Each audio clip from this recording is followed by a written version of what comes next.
It was 3:04 in the morning when the sound of metal grinding inside my front door lock jolted me awake.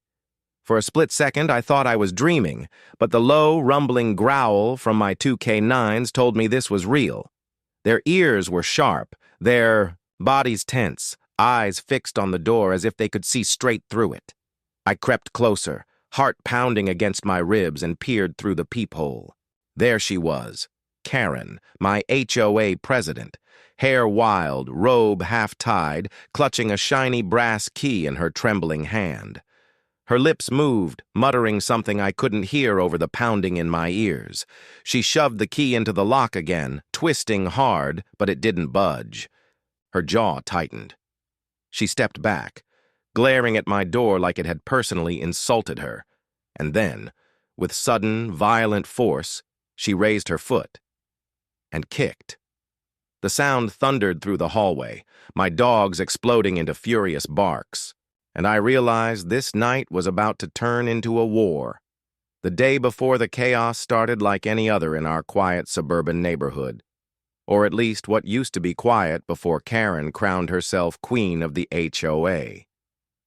I had spent the evening unwinding after work, taking my two K9s, Duke and Shadow, for a long walk along the cul-de-sac. They were disciplined, loyal, and fiercely protective, the kind of dogs who could read my mood better than most people. As we passed Karen's house, I noticed her curtains twitch, her sharp eyes following us like a hawk stalking prey. She had been on my case for months, first about the unauthorized flagpole in my yard, then about the non-compliant shade of my mailbox, and most recently about my dogs supposedly being too intimidating for the neighborhood. She'd even once hinted that the HOA board had special access to all properties for emergencies, which I dismissed at the time as just another power-drunk fantasy. That night, I grilled dinner, watched a game, and turned in early, the steady breathing of my dogs at the foot of my bed lulling me to sleep. But even then, there was a strange tension in the air, the kind you can't quite explain, like the sky before a storm. I didn't know it yet, but Karen had been planning something, and she wasn't the type to let locked doors, sleeping neighbors, or basic human decency get in her way. The thought never crossed my mind that before sunrise, she'd be standing on my porch with a so-called master key in her hand, ready to force her way into my home. The evening unfolded in an unsettlingly quiet way, the kind of stillness that feels unnatural in a neighborhood where every sound usually carries. The buzz of sprinklers, distant laughter from backyard patios, the hum of cars returning home. Around 9 p.m., as I was locking up for the night, I noticed something odd. A folded piece of paper wedged between my mailbox and the post. It wasn't the usual printed HOA notice. This was handwritten in all capital letters. "We need to talk about your dogs." No name, no signature, just that message. My stomach tightened. Duke and Shadow were curled up on the couch, oblivious to the tension creeping into the air. Around 10, I saw movement outside my front window. A figure lingering, under the flickering street lamp. The light kept cutting in and out, casting her in fragments, but even in shadow I recognized the stiff posture and folded arms. Karen. She stood there for a few minutes, looking toward my house before vanishing into the darkness. I double-checked the locks, pulled the blinds tight, and told myself she was just taking one of her late walks, the kind she always claimed helped her patrol the neighborhood. By 11, I'd retreated to bed, but the dogs weren't fully settled. Every so often, Duke's ears would twitch toward the window, and Shadow would let out a low huff, as if he'd heard something I hadn't. Around midnight, a faint creak echoed. From my front porch, slow, deliberate, not the kind of sound wind makes. I lay still, holding my breath, waiting. Nothing. Minutes passed, the silence stretching so thin I could almost hear my own heartbeat. Finally, I drifted toward sleep, though not peacefully. I dreamed of footsteps in the hallway, of keys turning, in locks that shouldn't turn. When the real sound came, the sharp metallic scrape in the dead of night, it was as if my dream had followed me into reality. My eyes snapped open. The dogs were already on their feet, tails stiff, growls vibrating through the air like an unspoken warning. The sound was sharp and deliberate, metal teeth scraping against metal, each twist of the key sending a jolt of adrenaline through my veins. I moved silently toward the door, barefoot on the cool hardwood, my hand brushing against the wall for balance. Duke and Shadow flanked me like silent soldiers, their ears high, their growls low and steady, vibrating. Through the stillness, through the peephole, I caught the distorted image of Karen, her face pale in the porch light, lips pressed into a hard line. She twisted the key again, harder this time, her knuckles whitening with the effort. When the lock didn't turn, her eyes narrowed with a flash of frustration. She muttered something, the words muffled, but I could make out one. Rules.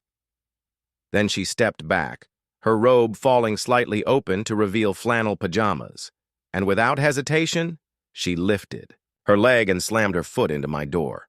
The impact boomed through the hallway, making the picture frames on the wall tremble. Duke's bark erupted first, deep, commanding, the kind of sound that makes intruders rethink their life choices.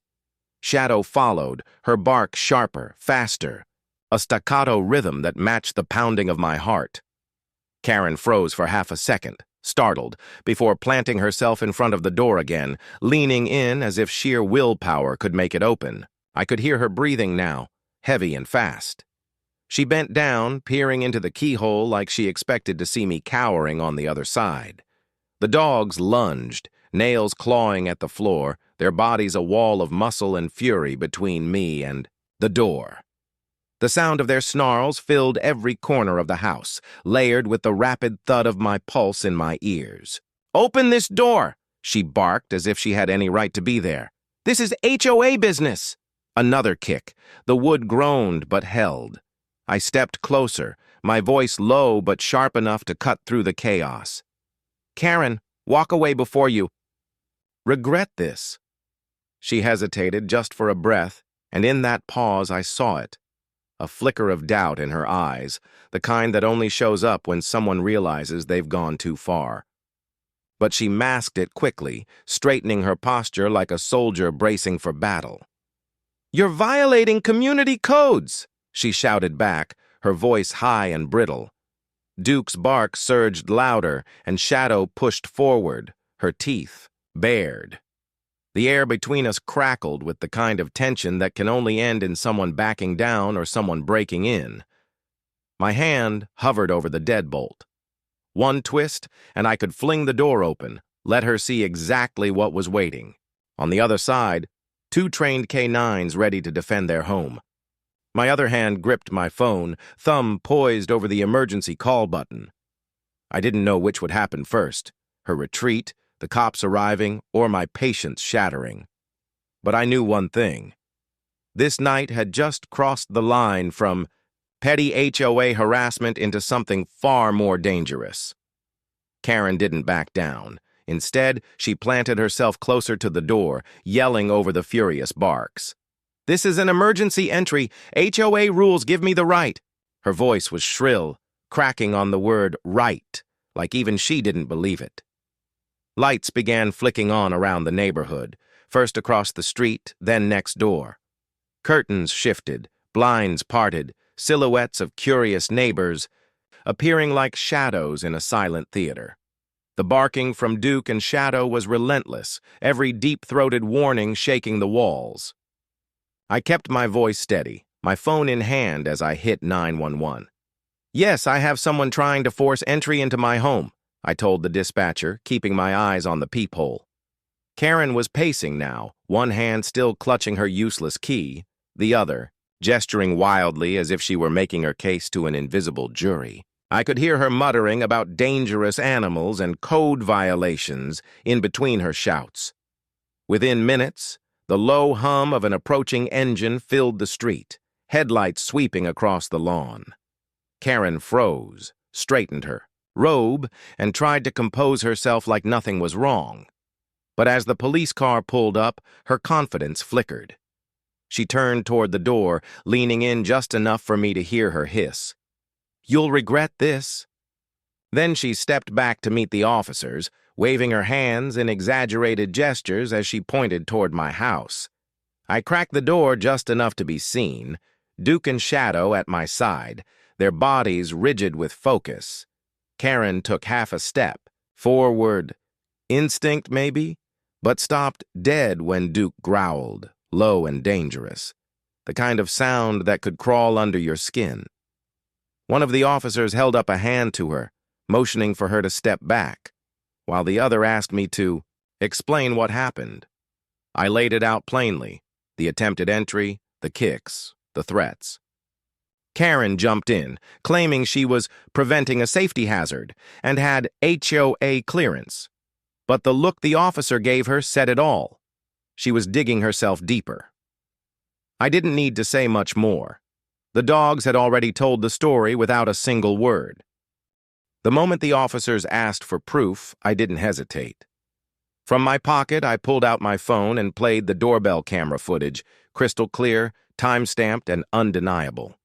The video showed Karen pacing outside, trying her key repeatedly, then kicking the door with force, all while my dogs barked fiercely behind the door.